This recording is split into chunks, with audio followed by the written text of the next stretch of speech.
Hi. Good. I can't hear you, Tony. I think you have to unmute yourself.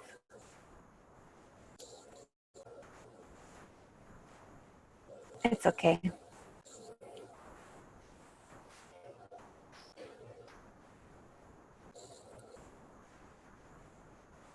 Okay. Hi, everybody. Can you guys hear me okay? Great. I'm going to give everyone a couple minutes to hop on. And I once again forgot to turn off the admit button. So have to keep admitting people as they pop on, but try not to get too distracted with that little guy. Nice to see everyone. There's a couple new faces too that I don't recognize. Alai, I didn't know you were coming today.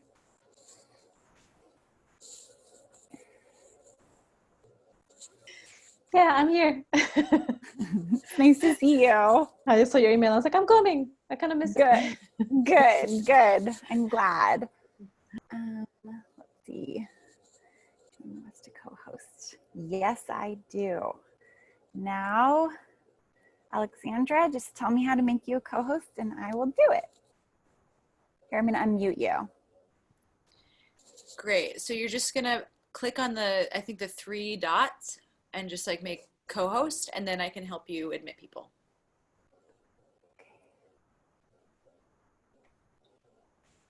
It doesn't say that. Oh no. It doesn't. I wonder if the original settings aren't set. It's okay. This has happened before. I will just pay more attention to the settings before we start. Thank you so much. I'm going to mute you. Yeah, we'll just wait a few minutes and then I'll do a last admitting, and then if anyone's late, I will punish them by not letting them on the call, because that's what I believe in, crime and punishment. Just kidding. Okay.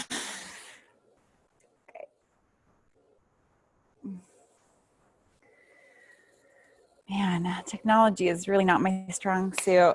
Hey, Edward. Hey, Eric. Brothers Duel. Happy to have you guys. I think I saw, oh, Lisa's there too. I think I saw a couple of people that I haven't met before. Their names popped on and off. I haven't met you before, right, Sheila? That's correct. Jennifer invited me, so. Welcome. Thank you so much for coming. Thank you. Well, maybe while I'm waiting for more people to hop on, I'll just do a little baby intro.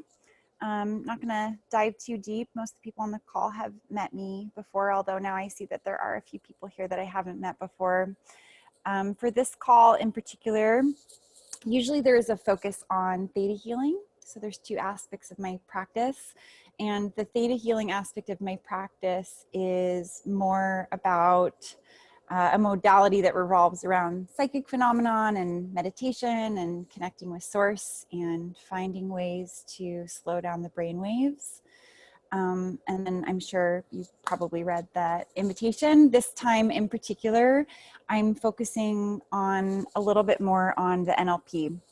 We'll still do theta meditation together, but for this round, at the beginning of the week, I was really reflecting on how even before everything got turned on its head for a lot of us that were kind of cruising along, I've been in my practice for 15 years, and every single person that I know is to either a small or large degree tortured by their repetitive, nonstop inner dialogue that maps their reality for them. For a lot of us, that inner dialogue is self-annihilating, telling us stories about ourselves, everything from, here in Southern California, just like the insanity of superficiality in part of our culture can really rag on us in terms of looks or weight or aging. For every single person I've come in contact with, there is some quality that their mind connected into, probably at a young age, that they've never really been able to completely resolve. And, you know, I think that one of the things I love about NLP is that there is less focus on quieting, although I 100% support and believe in the power of a quiet mind and in meditation practices. But particularly with NLP, the focus is on learning how to work with and interface with your mind, with your inner reality, in a way that has the potential to empower you and actually shift your relatedness to the reality around you. One of the core tenets of NLP is that the map is not the territory. And, you know, maybe some of you have heard that before, maybe not. It's the same thing as saying, you know, Stacy, did you have something to say? Go ahead. Wait, give me just a second. I don't know why I can't unmute you. Will you do it? Hi, I just am not familiar with NLP. NLP. Yeah, thank you. Oh, no, thank you. Here, I'm going to mute you, and then thanks for helping me back it on up. Yes. If there's one thing that I've gotten reflected back to me over and over in my 15 years of communicating with people, it's that I love to make broad metamodal leaps into the unknown and assume people know what I'm talking about, even though I wouldn't even know what I was talking about if I hadn't read books about it. So thanks for that. I'll slow down my roll.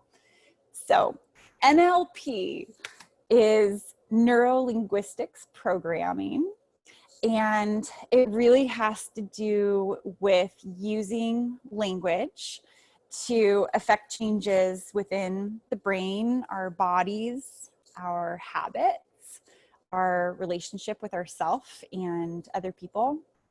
I came across NLP when I was 25, and my mom brought me to a NLP conference, and what completely blew my mind is the variety of people that were there. So there were quite a few people in big business using it for sales technique. So most people are familiar with NLP as I don't want to say manipulation tactic, but a manipulation tactic.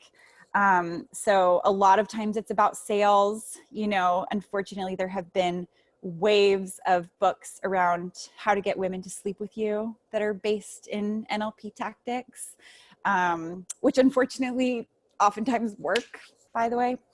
But also at this conference were nurses and doctors talking about pain management, people talking about, you know, life coaching and dream interpretation. And if it was in the personal growth and development field, it was there. And I had a conversation with a woman at that conference that brought down, at the time, my chronic back pain from like a 10 to a 2, and she hadn't touched me. And so, you know, for me, that was enough of an interesting indicator to deep dive into how is it that just through a conversation, you can completely and radically shift your relationship, and not just in a airy-fairy, I love myself more now, but in an actual physiological somatic experience of my own body. It just kind of, you know, blew all my circuits. I was an NLP practitioner before I was a theta healer. And, you know, NLP is one of those things where once you learn it, you can't unlearn it, because you start hearing the language pattern of people and how people offer to you on a silver platter the things that they believe in, the area they feel insecure in, and not because they're using their words to tell you, but, you know, 97% of communication is nonverbal. And so NLP isn't just an exploration of the spoken word, it's an exploration on the communication that is emanating from people all the time without cessation. So does that feel like enough for now? Okay, great. Yeah. And for people that are interested, Richard Bandler and Robert Dilts are two good NLP foundational people.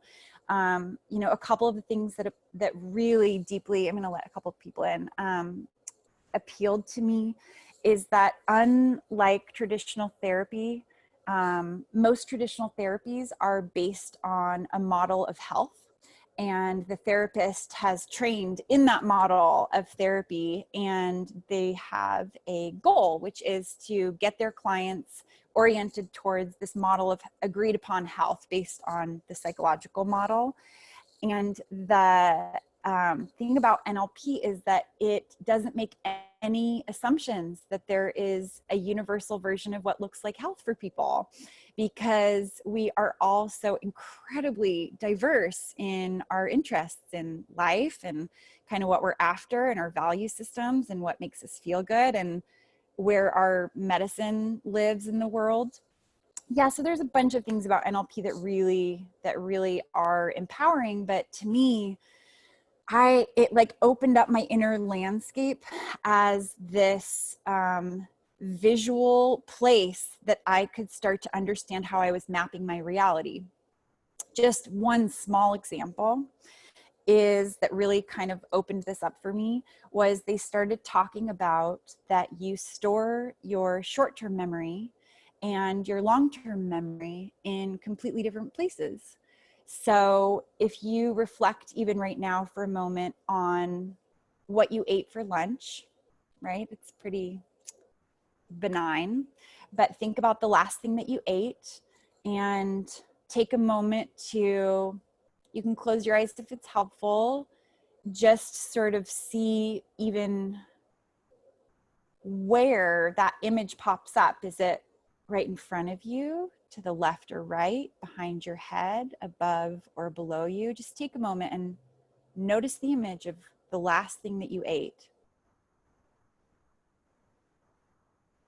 Great, and just notice if that image is dark or light, big or small, sharp or blurry.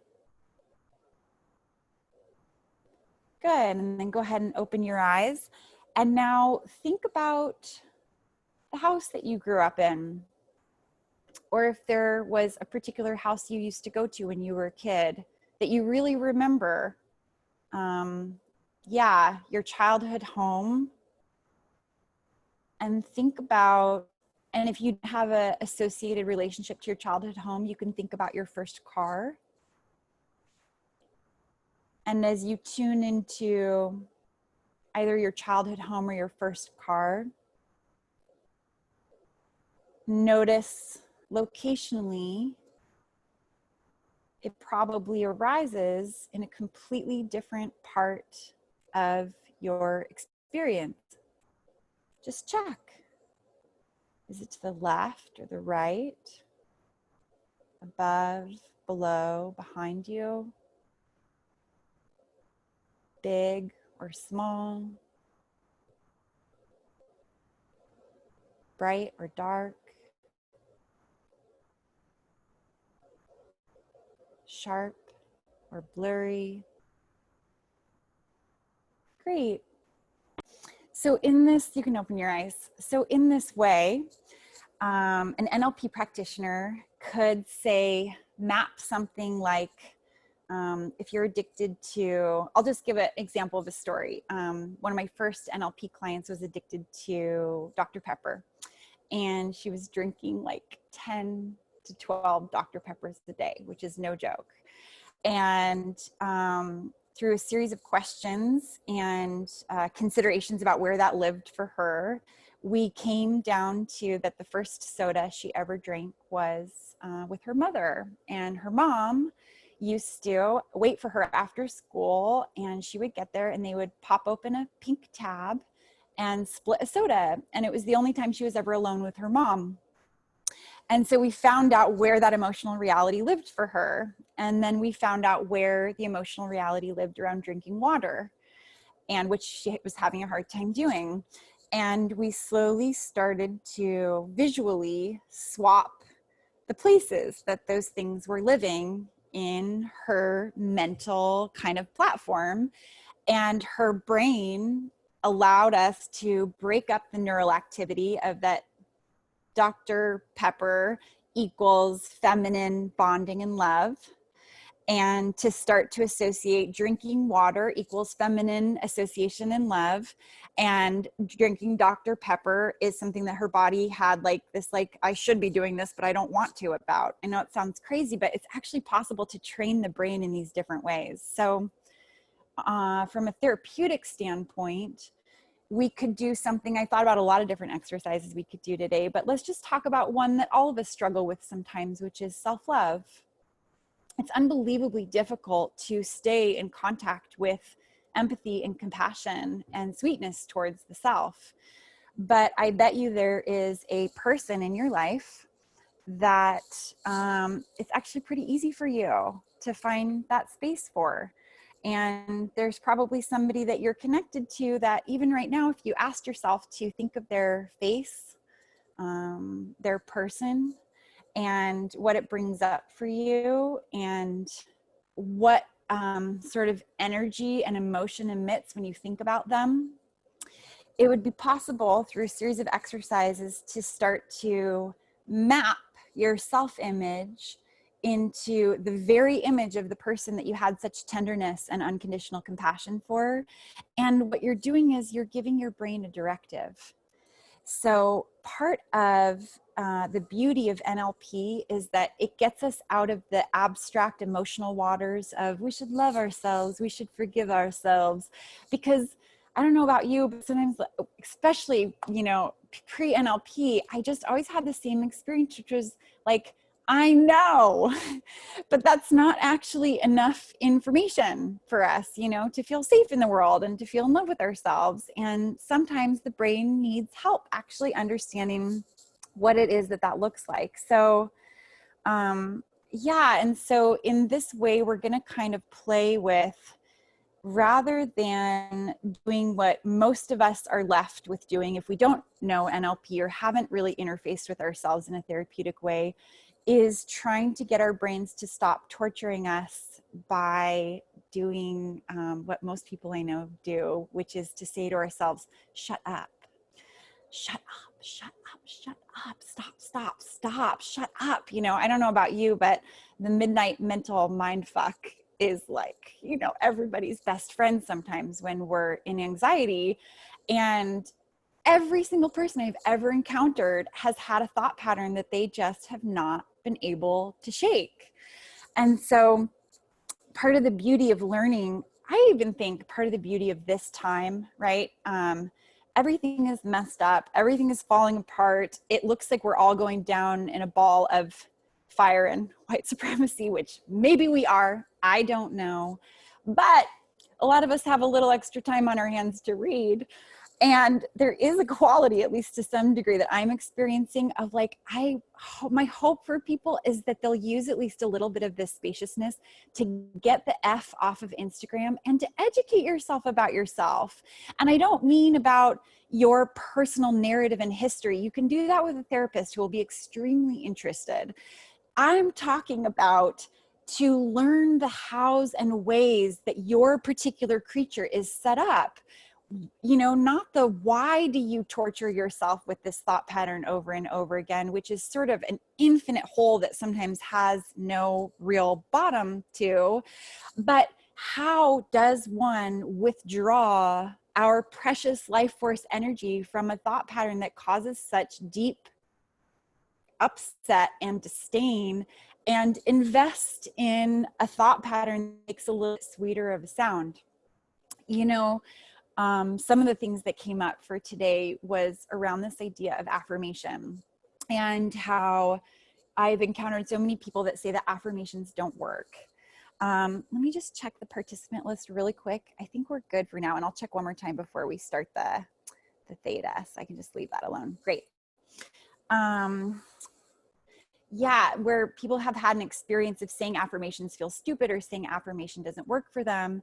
And I think, at least in part, it's because it's not your conscious mind that can help your conscious mind. You actually have to use your conscious mind to give your unconscious mind powerful directives on where it is that you're wanting to shift to. one of the things that Richard Bandler talks about, the NLP guy, is that people make such a big thing about wanting a no mind, like to turn their thoughts off.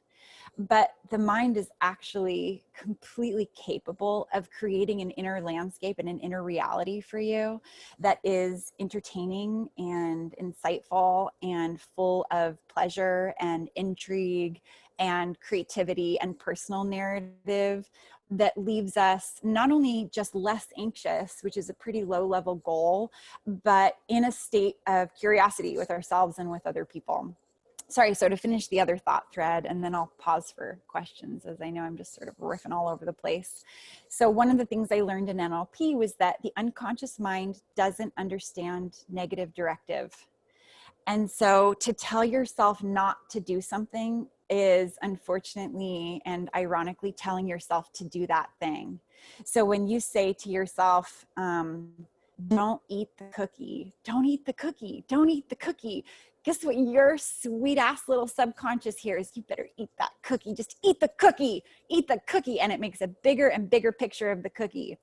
It's the same way that in child development classes, they often talk about don't give negative directives to children.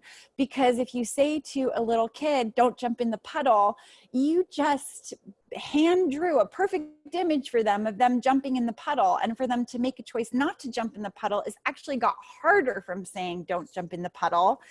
And the directive should be a positive directive, which is walk around the puddle, which a lot of kids will just do if you give them the positive directive. But, you know, most of us grew up in experiences of being told no. And so, of course, when our mind or brain is doing something we don't want to hear, we tell ourselves no. Don't yawn, Shirley. I'm extremely interesting right now. Just kidding. Sorry. I love calling people out in big group calls. You think y'all can get away with things, but you can't. I can see every single one of you. Okay. Sorry. Anyways, so to me, it's about learning like, okay, if I have something that my mind is doing that's torturing me, or a consistent thought pattern, rather than try to destroy it with hostility and aggression and irritation, which basically puts you in a tug of war with an equal part of yourself, right? So now you got two parts pushing against themselves. That, sorry, I'm gonna let one more person in. I will figure this out for next time. I know I keep saying that, but I really will. Yeah, to figure out how to actually get to know the way that your unconscious has set up your internal reality and your relationships to people and to yourself and to your body, and to begin to assert, not to try to dominate, but to try to collaborate with the unconscious mind. And, you know, for me, one of the greatest gifts of NLP was getting that I was treating my mind like the enemy. For those of you that know me have probably heard me say my least favorite pop culture term is self-sabotage, because I actually think it's bullshit. I don't think any part of us is trying to actually sabotage us. I think it's misinformation. And so, you know, to me, it's sort of like, let's move the mind, our thought patterns out of the world of enemy and self-sabotage and must destroy and must get on top of, because why do you think the world looks the way it looks? Our outer reality is our inner reality being expressed. And instead, let's think of this piece of you that's torturing you as uneducated and misinformed about how to get its needs met. It's like a little kid part that sort of like is having a temper tantrum because it needs something and we haven't been able to meet that need. I know it's very un-PC of me, but sometimes I just like to think of it like my retarded little brother, you know, like just my nice retarded little sidekick telling me I suck. And what would I say to that guy? I would just say, "Aw, you seem like you're in a bad mood." Anyways, onwards and upwards. So yeah, so we'll do a little work with these different potentials. Let me check my little list to make sure that I got, oh, the other thing that I wanted to say about the map is not the territory is that not only is the map not the territory and the menu is not the food, we drew our maps with very, very, very limited information. So your conscious mind is only capable of picking up 2 to 9 pieces of information at one time. 2 to 9. There are 200 billion bits of information happening all the time around us.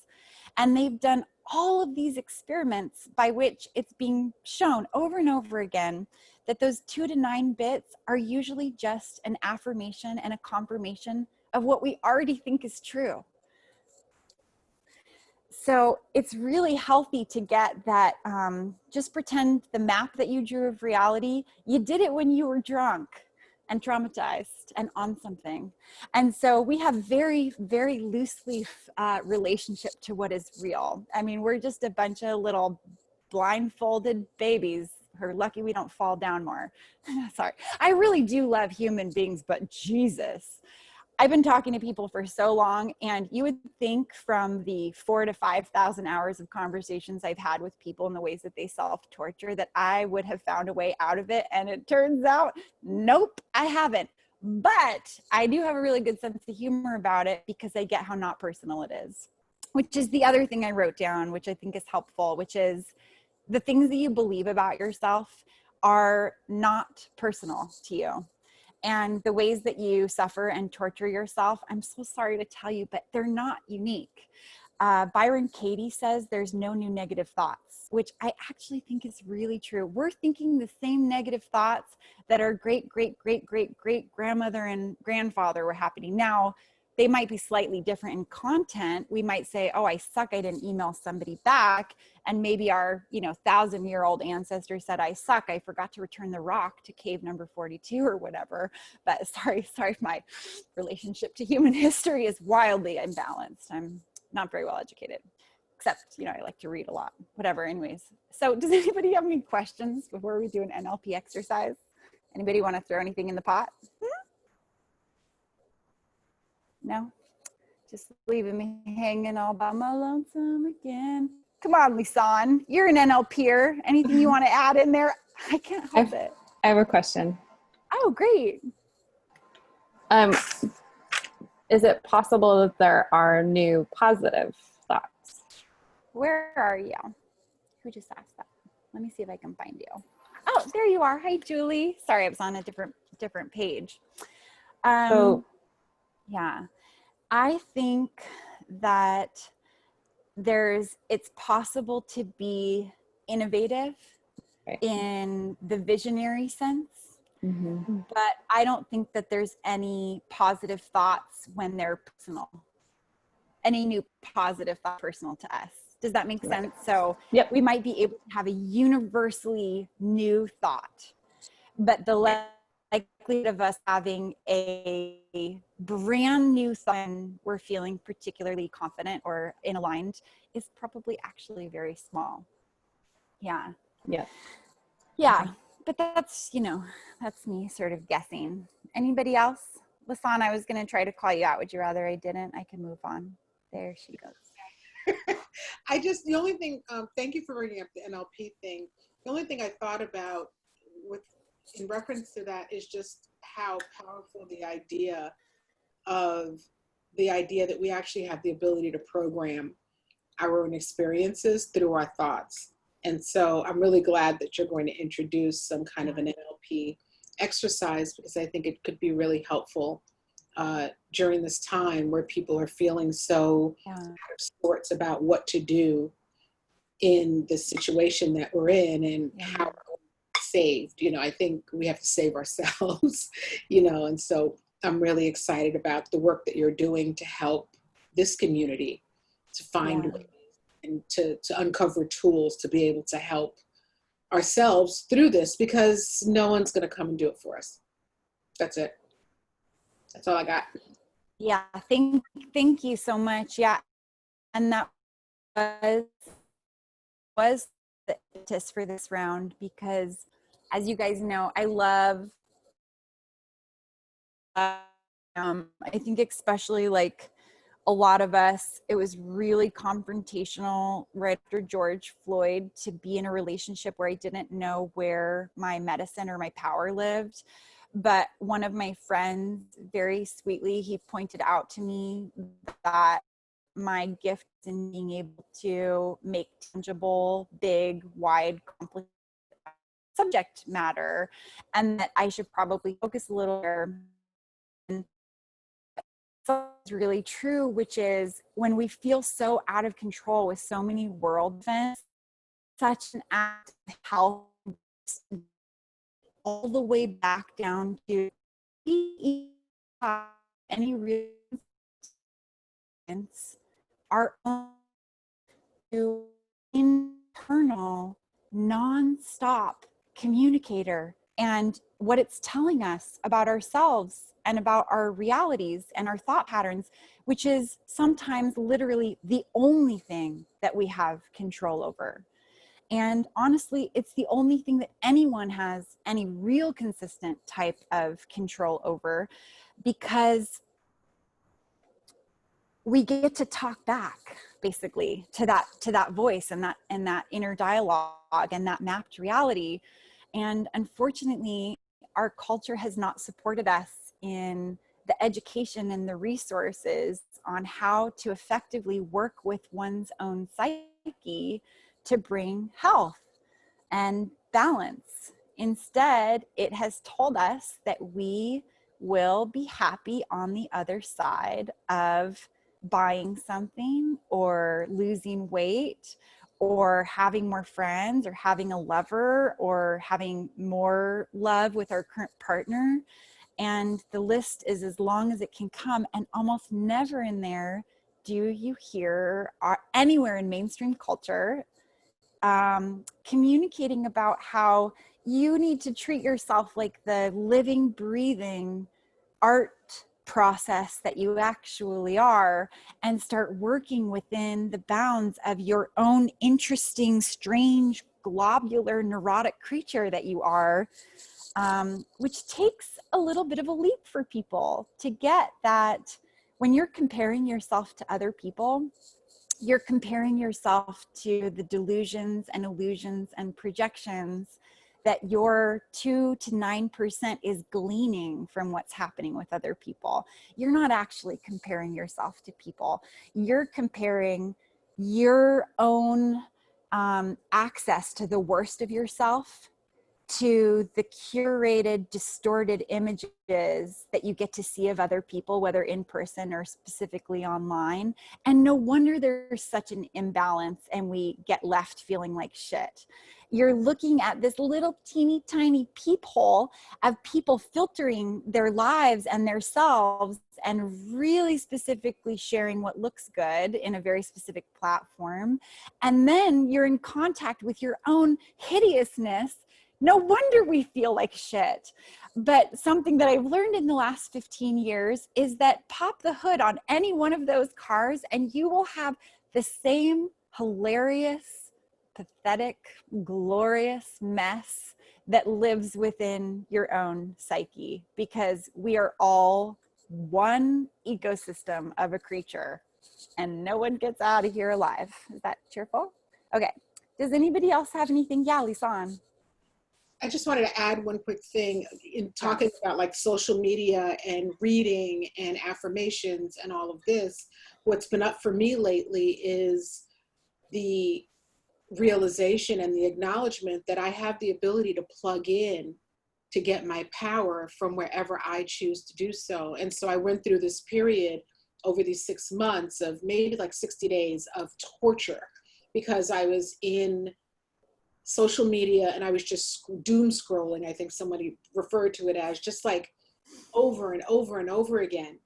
And now we're like 6 months into this thing and I'm realizing that like I really have to figure this out. And one of the ways that I'm doing that is to pay attention to where I'm plugging in, you know, like plugging into this community where I'm plugging into joy and to reconnection and love and connectivity, you know, and being really mindful of the places that I'm plugging my battery pack into, you know? Yes. Yes, absolutely. And I think that there's a really deep metaphor around choice, relationship to what you're talking about, and getting that there's nothing wrong with it, but Instagram and Netflix are for the most part passive choices. With one flick of a button, you start to be informed this way. Now, at least to some degree Netflix, but definitely Instagram, you can kind of curate to some degree what it is that you're looking at. But it's not the same thing as typing something into a search engine on YouTube intentionally. And for me, my medicine spectrum goes from, you know, to the super heady, like Alan Watts, Murder Krishna, you know, to Ram Dass, to Byron Katie. And then sometimes all I want to do is watch babies and puppies. And so sometimes I watch babies and puppies for 20 minutes instead of looking at Instagram, because otherwise I'm going to freak out. There's just too much. And so the brain needs some relief. And it's been a deep dive for me in recognizing the difference between checking out where I am in my privilege, have place to look away from everything and pretend it's not happening, and where actually I need to curate mental health because I'm trying to curate mental health for other people. And unless my cup is full and I have some sense of balance, I have no business trying to welcome and invite other people into balance, right? So it is sort of like a toggling of wanting to be confronted with the truth, wanting to look at dogs sitting on babies' laps because I need it, right? Okay, that's all. Yeah. Anybody else? Yeah, great. I think the last thing I'd like to say a little bit about the affirmations, and then the only other thing I wrote down is that my desire for everybody today in the NLP exercise to get you some power back around your brain and maybe potentially to stimulate you in going to educate, because I can't in 20 minutes offer even a fraction of what NLP actually can do by doing your own education. But I think the other thing I'd like to offer is to let's break down the fallacy of the false thought pattern for any of us that says, if only I could get rid of this thought, I would be happy. Or, you know, I've met people that say for 20 years, they will say, I just need to love myself, or I just need to learn to train intuition, or I just need to get confident in my body. And unfortunately, the way the ego works is that if your problem has become part of your ego identity, you have to get rid of that it's a problem before you can get rid of the problem. Does that register for everyone? Does that sort of make sense? And it's so healthy for us to really be aware of which stories we tell about ourselves. That, let's say, I read this because Richard Bandler wrote this thing. I was doing a little dive yesterday, but he said that if you 5 to 10 minutes for a day, did it say like, so that's, you know, 10 minutes a day for the next, really spending years and years of your life on a thought that has nothing to do with what your reality looks like. And you don't have to get rid of the thought to have a full life or to change the pattern. We have to recognize the thought for what it is. Good. Okay. My connection keeps breaking up. I hate to do this to everyone, but I would hate for that to be in the middle of the thing. I'm going to switch internets. Is that okay for everybody? And then I might lose everyone. And then can you guys just hop back on? And then we'll go through the very fun process of watching me admit people again. But that's just the way it is. Okay, I'm going to switch so that we don't lose each other. And we'll see what. Sounds good.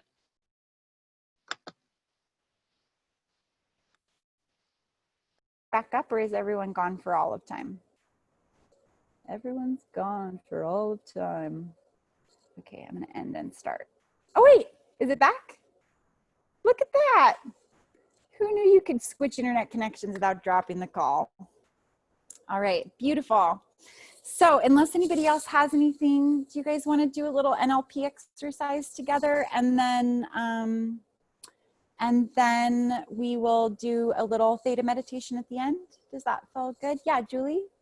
Can you repeat what you said about something about 10 minutes? Yeah, I was And I listening lost the rest of it. Sure. I was listening to one of his videos and he basically did the math on if you spent 5 minutes, 10 minutes in negative rumination on what's wrong with you or in your thought pattern a day, that something, I can't remember the exact math he did, but basically by the time you die, you could spend up to 10 years on that thought process. You know, like it is just wild how much time we spend in negative thought forms when we are sitting by ourselves and there's literally nothing going on. I don't know about you, but sometimes I've mapped myself and I have gone from a completely sane, stable human being who feels like I have friends and love and tenderness and power in my life to feeling like everyone hates me and I'm losing it and I'm probably disgusting. And I haven't talked to anybody in between those two experiences. I'm just as crazy as everybody else. Okay. Anybody else? No? Okay. We're going to do a little NLP exercise together, just to practice this idea of our own ability to change a belief, right? And to start being able to, it's called submodality elicitation. And what that means is you are doing a checklist of where things live for you, kind of a little bit of what I did, the where, the how big or small an image is. We don't really get that we're responding to internal images and sounds all the time that overlay actual reality, right? And that when we start to make visible what has been unconscious and auditory, what has been just beyond our hearing, we start to have more power over it because what you don't know, you don't have any influence over, right? So can everybody take a moment? This is the things I would like you to either write down or make a mental note of.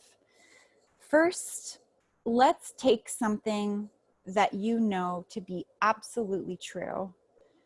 And it's not subjectively true, it is objectively true. Like, I'm a woman or a man, if you have a strong relationship to that, or the world is round, unless you're a flat earther, which, you know, power to you. If you, or even the sun rises and sets, which actually isn't true if you think about the way the planet moves, so maybe that's not good. But think of something that you couldn't argue with. What is absolutely true? One clean sentence, nothing complicated. Just take a moment to get clear on it. If you want to play the game, you got to do it.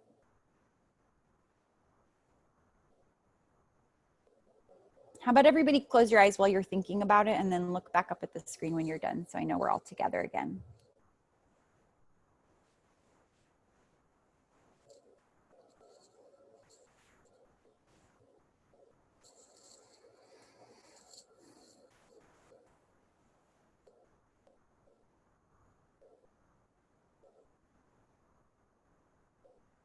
For the intellectual masterminds, just pick the sun comes up and goes down. Don't be crazy, Marissa. Okay. And now pick something that is absolutely untrue, that you have no doubt about. It's just absolutely not true. Like, I have 4 heads. Or gravity doesn't exist. Maybe don't pick a negative one. The sun is above me. Just think of something that you know is absolutely untrue and either write it down or get really clear on it in your own head.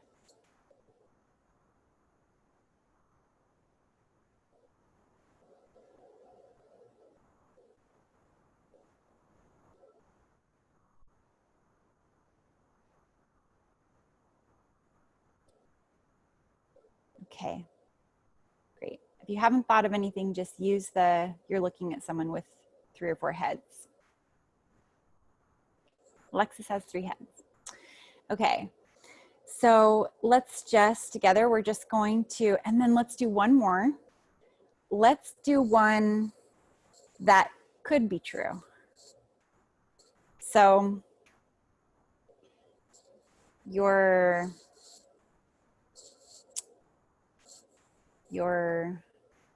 trying to think of one that could be true that would work for everybody. Gonna win $1 million. Where are you? Oh, thank you, Talia. Yes, great. You could win $1 million. You could do coronavirus will be wrapped up by 2021. You know, it could be true. Does everyone have it? Okay, great. So now we're just going to go ahead and play a little game. So everybody get comfy and close your eyes.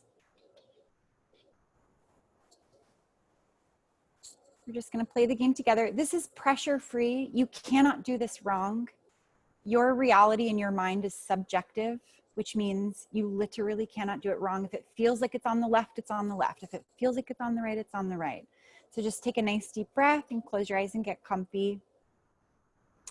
And let's just start to map together. So take a moment to think the thought that feels absolutely true.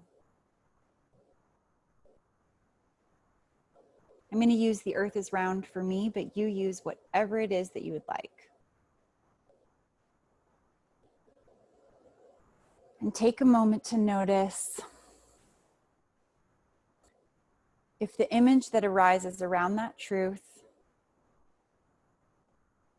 feels like it's in front of you, to the left or to the right.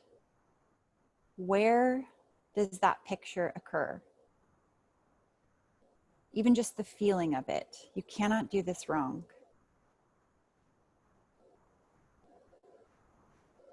Once you start to feel into where it is, notice if it's big or small. What size is it? The absolute truth. Notice if it's bright or dark.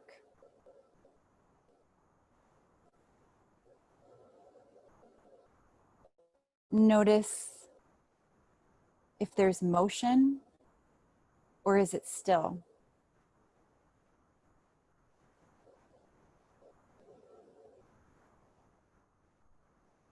Great. And we're just going to drop that and leave it alone. Just open and close your eyes for a moment. State break just a little bit. There you go. Okay. And then go ahead and close your eyes.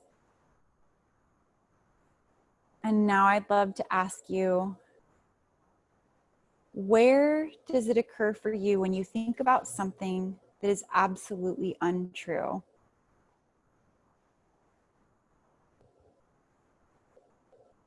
Is it above, to the left or right or behind you?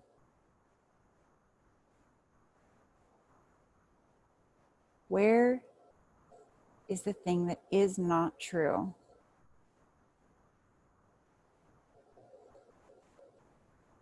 And take a moment to notice, is it large?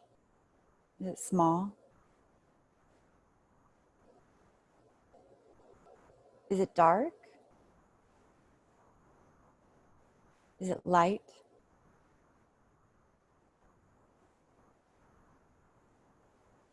Is there motion? Is it still?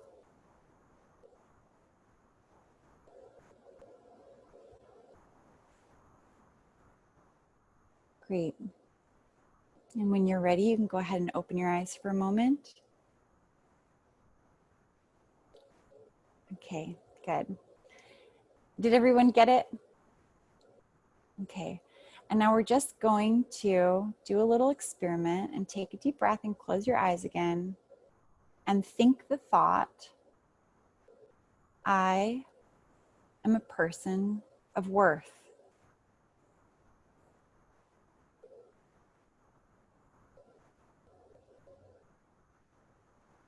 Or the thought,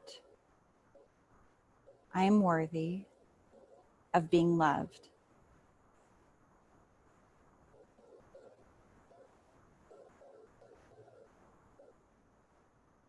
And just notice spatially, where does that thought occur?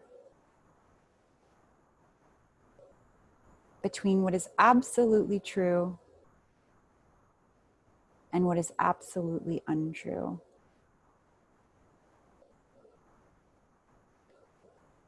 And notice if it's big or small, bright or dark. And when you're ready, imagine you could take that image by the edges and begin moving it slowly to where absolute truth lived.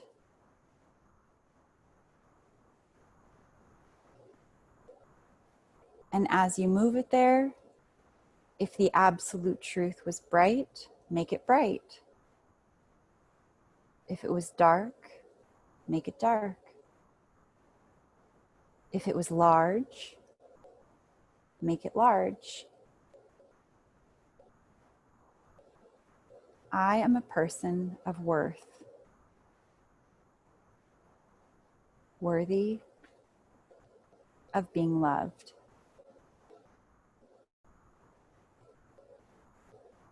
And take that image, and as you model it, right where you keep absolute truth, make it a little bigger and a little stronger and a little bigger and a little stronger.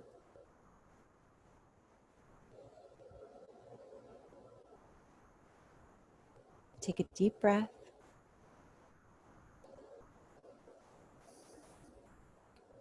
And open your eyes to state break, and we're going to do one more, and then I'll let you guys communicate and talk a little. Just wiggle it off for a second, and now close your eyes.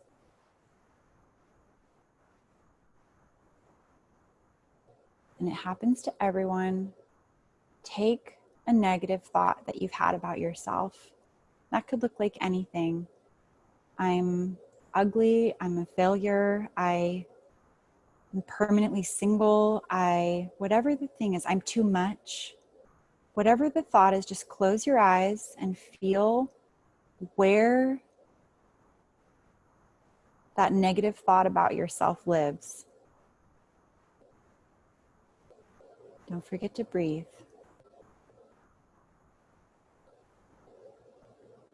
Notice where it is. If it's big or small, bright or dark.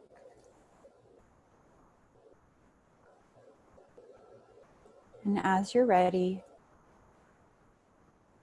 take that thought about yourself and begin to slowly move it in the direction of where what you knew was absolutely untrue lived. And match the modalities.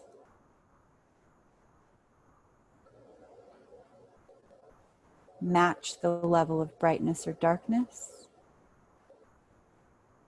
its size, whether it was moving or still, and overlay it in the pile of absolutely untrue.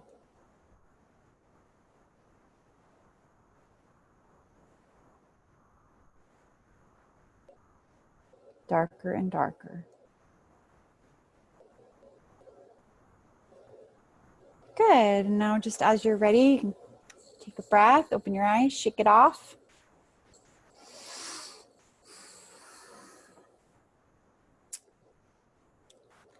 Lovely. So I'm just going to chat for a second, and then I'd love to hear anything you guys want to say back before we do our little theta meditation. Let's see how we're doing on time. The theta meditation will be short as we're at 3:55, but for those of you that haven't been here before, it's a really beautiful way to drop in. Why don't we just get a little feedback? How did that go for everyone? Anybody want to jump in there?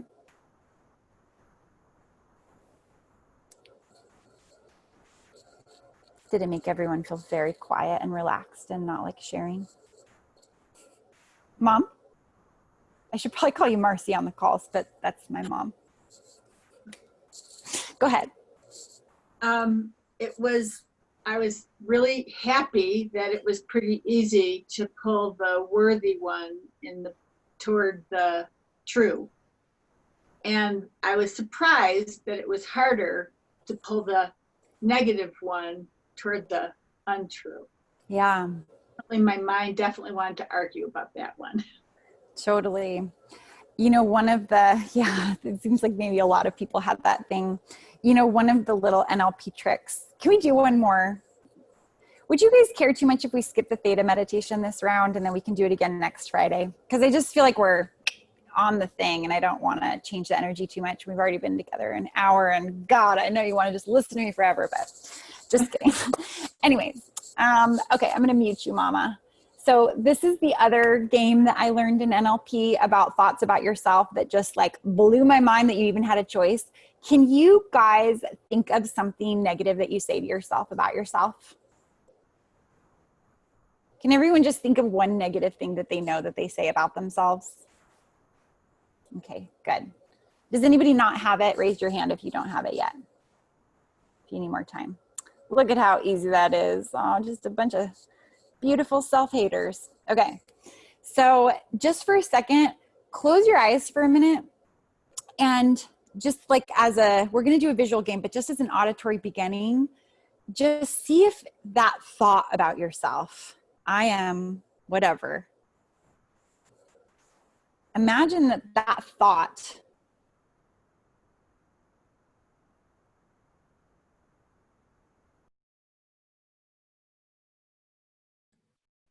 Alexis, you're gone. Your connection's off.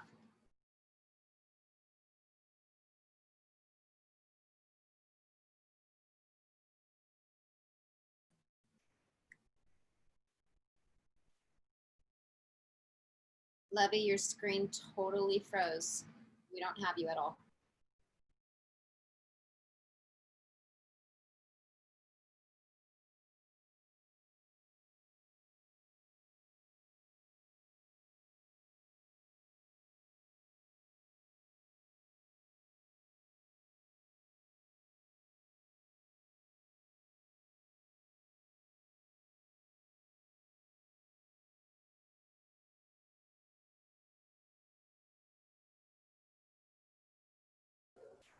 I don't know why that happened, but everybody's video. There we all are. Good. Everyone turn their video on if they didn't already. Can you guys hear me again?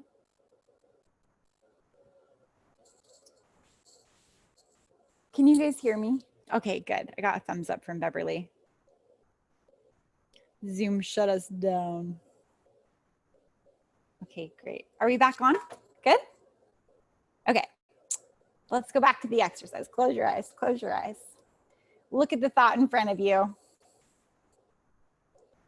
And the next question is, just listen to the thought, especially if it's a familiar one, and just ask yourself, is that my voice? Or is that someone else's voice?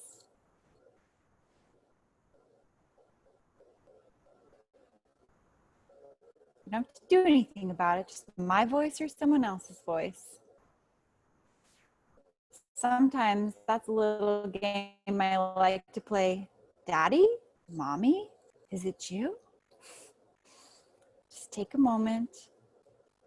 Okay. Oh my gosh, it's happening again, isn't it? I'm gonna power through. I don't know why that's going on. Keep your eyes closed just for a second. I know it's super annoying that this is happening, but such is life. Let me see if I can chat here.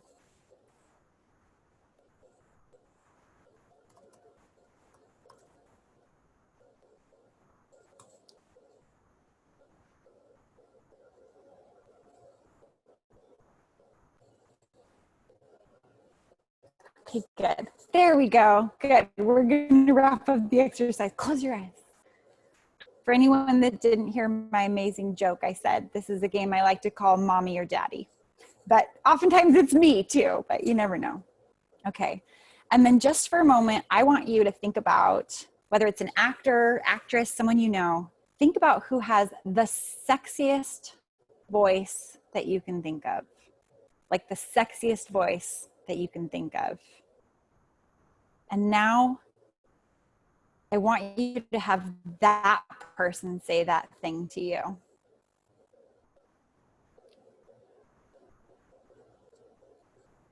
Good. And now I want you to think about, you guys know what Mickey Mouse's voice sounds like? Super masculine. So now have Mickey Mouse say that thing to you.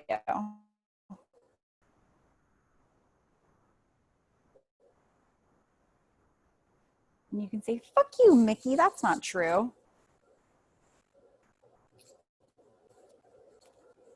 Good. And now whatever the letters look like, just take a moment, blow them up. Okay, we're popping in and out, but we're gonna do it anyways.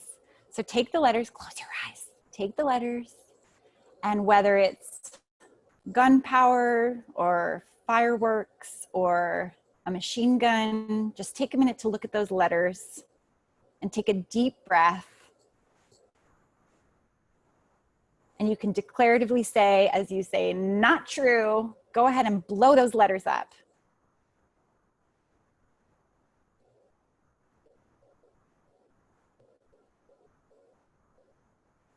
Good. And for the sake of uniformity, let's have everybody write in big, beautiful letters right in front of you. I am a beautiful work in progress. Flawed and fabulous in equal proportion.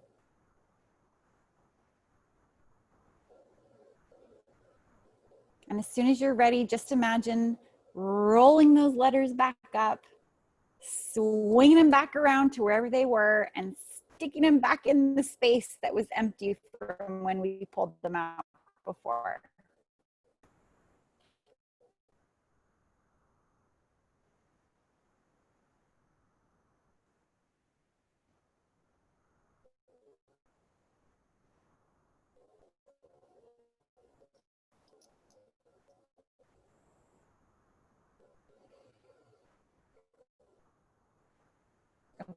Okay, good. And then open your eyes, and I'm going to call for some internet troubles. Is everybody with me? Yeah, you can get it on recording. Bummer. My goodness.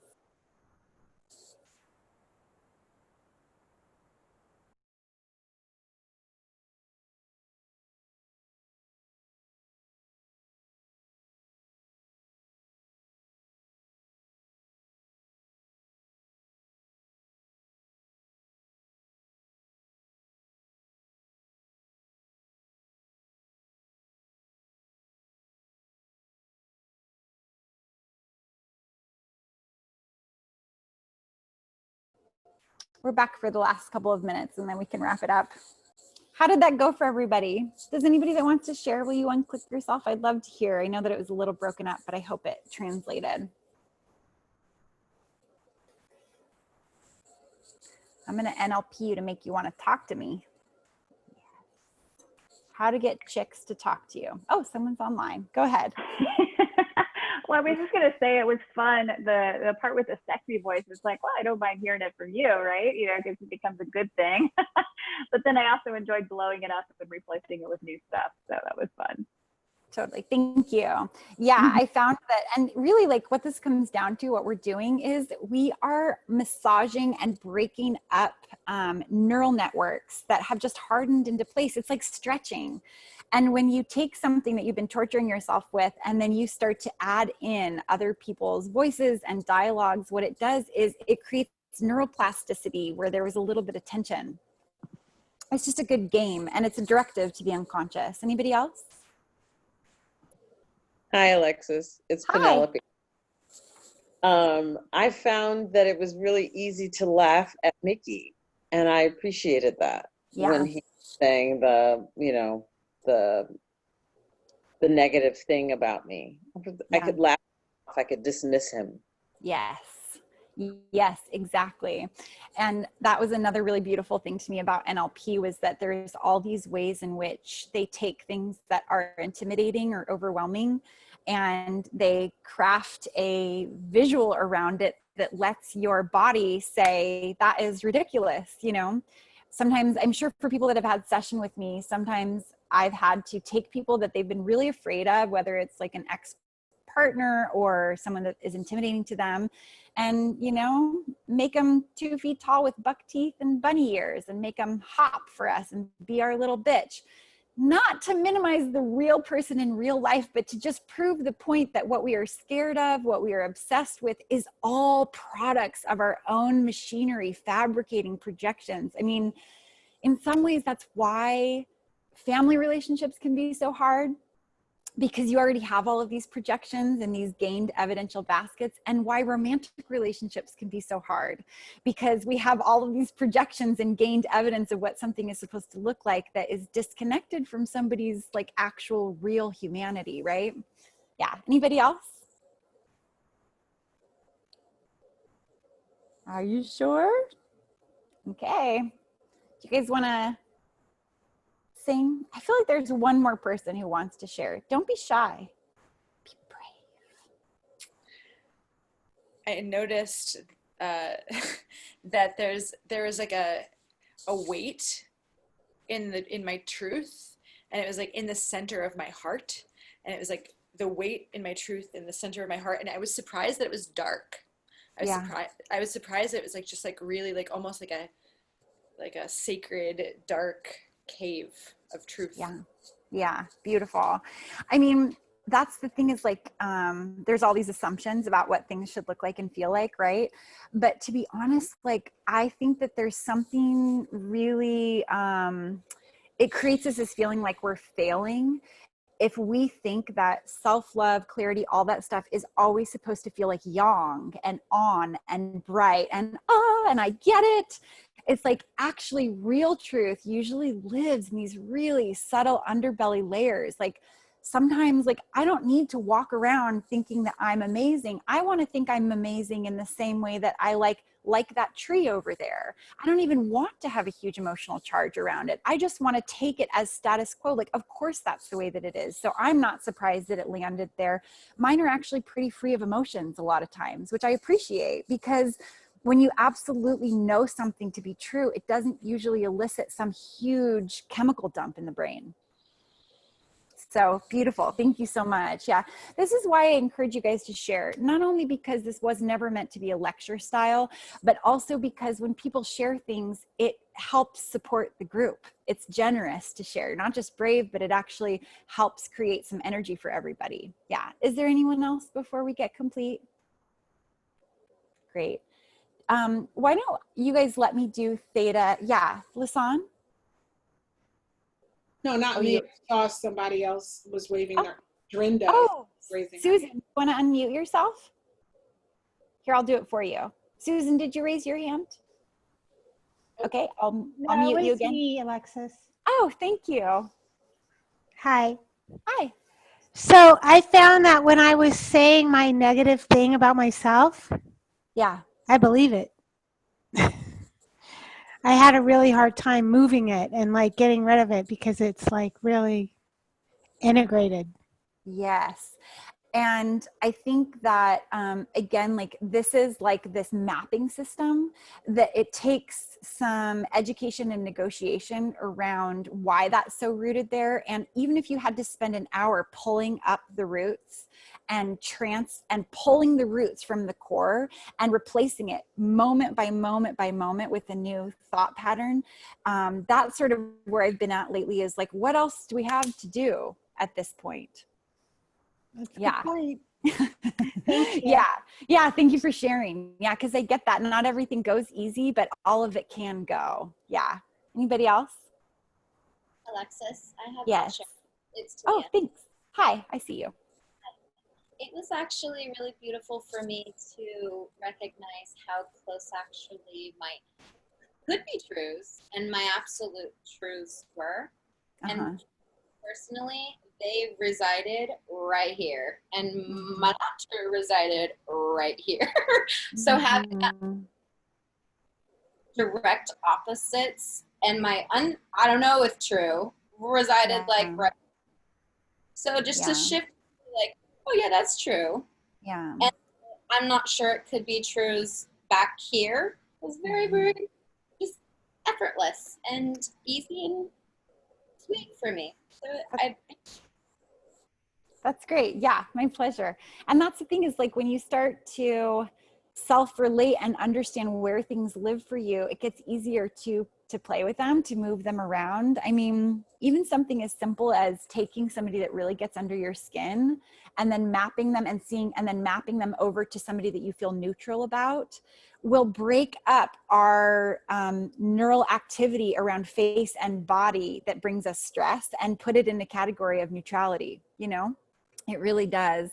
So why don't we, if it's okay, why don't I just do theta on everyone for just a hop, skip, and a jump, and then we'll wrap, okay?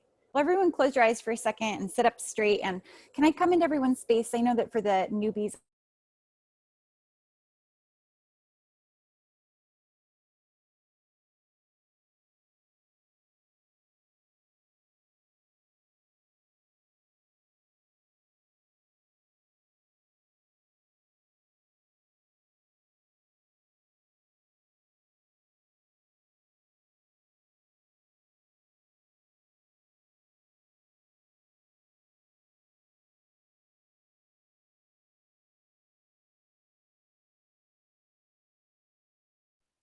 Alexis, we lost you again.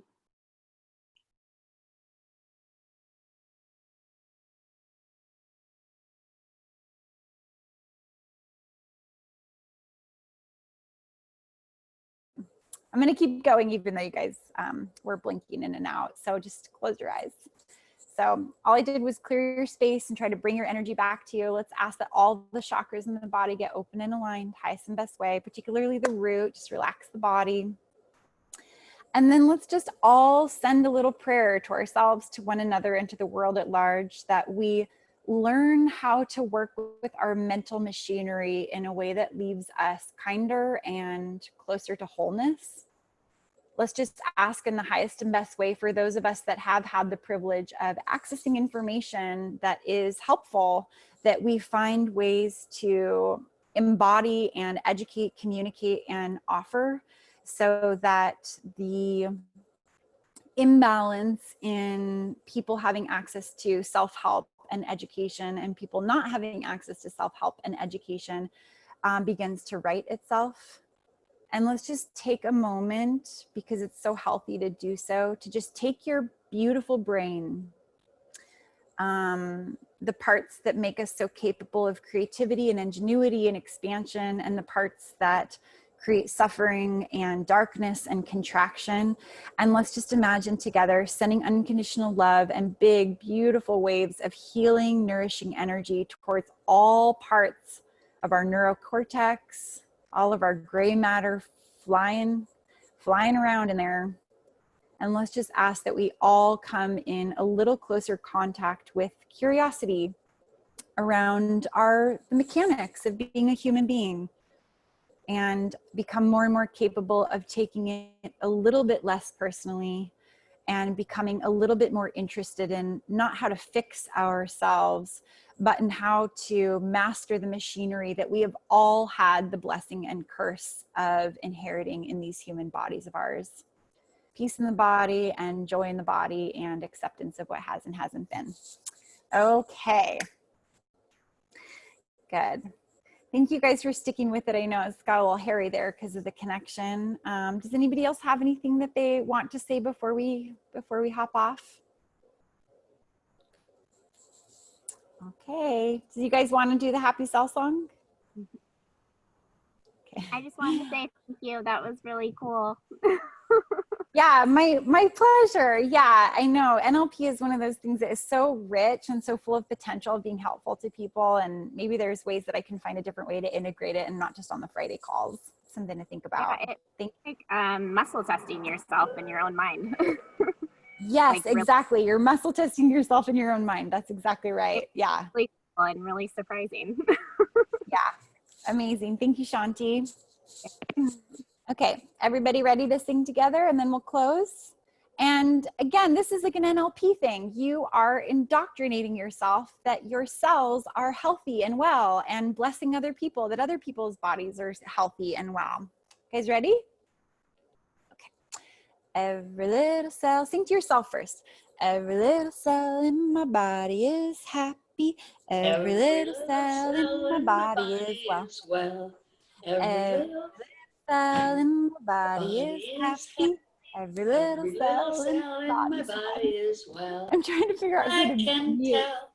Every little cell in my body is happy and well. I can tell every little cell in my body is happy and well. Okay, we're gonna do it for each other, and then I'm gonna find the one that went rogue. Oh, I see her. Okay, now let's sing to other people. Every little cell in your bodies are happy.